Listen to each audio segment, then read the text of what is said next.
I can't even begin to tell you how many times those two words that came out of his mouth have been everything I needed. So as I prepare to leave, can I give you a new commandment? This is a very dramatic moment between Jesus and the disciples. And let's admit, there have been some dramatic moments. Remember Jesus walking on the water? Peter getting out of the boat, taking a few steps, sinking, Jesus saving him? That's pretty dramatic. Jesus in the boat, calming the storm when they thought they were going to die. Fairly dramatic. Jesus raising people from the dead, healing sick people, giving sight to the blind, taking thousands of people and feeding them with just a boy's lunch. I mean, there have been some fairly dramatic moments over the last 3 years.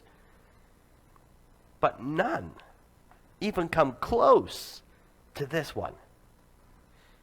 Where I'm going, this final battle, you can't come with me. So let me share something with you as I prepare. I want to give you a new commandment.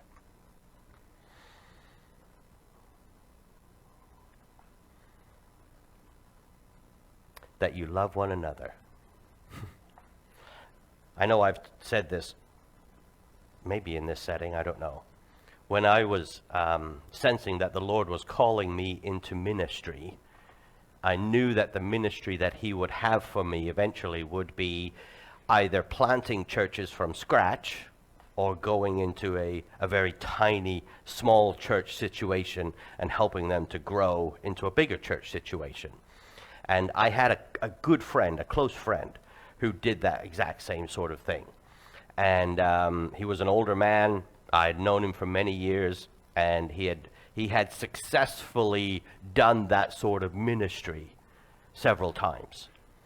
And so I went to him, and I said, Roger, if you could give me, it was a different Roger, if you could give me one piece of advice as I start down this road, what would it be? Now, this man was actually a very down-to-earth, but also a very sort of a deep thinker. So I expected something really deep and philosophical from him.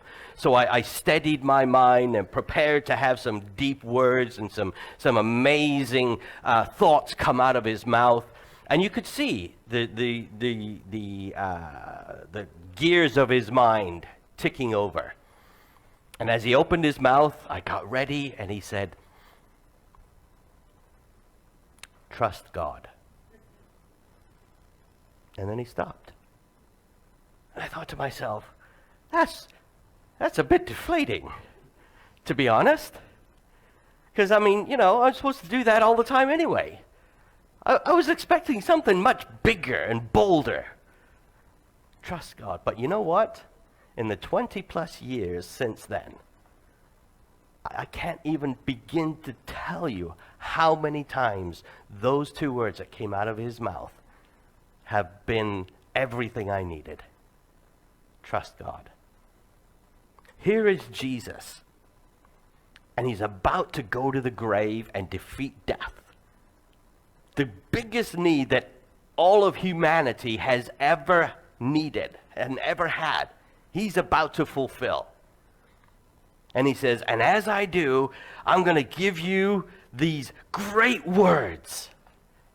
Remember Moses coming down off the mountain with the commandments? That's pales compared to what Jesus is doing. Okay, I'm going to give you a new commandment. You've got all these old ones. Never mind about them. Here's the new one. Are you ready, guys? Okay, here we go. Let's steady ourselves. This is going to be huge. Love each other. Can you imagine? And I'm sure they must have been like, okay, and? No, that's it. Love each other. I'm going to give you this new commandment to override all of the old ones. Here it is. It's really easy. It's not a thou shalt not. It's not a thou shalt. It is simply love each other. Just as I have loved you, so you also are to love one another. And by this, all people will know that you are my disciples, if you have love for one another. How did people know that other people, so in the whole world, how did people know that some people were God's people before this event? How did they know? Yeah, because they kept the commandments, right?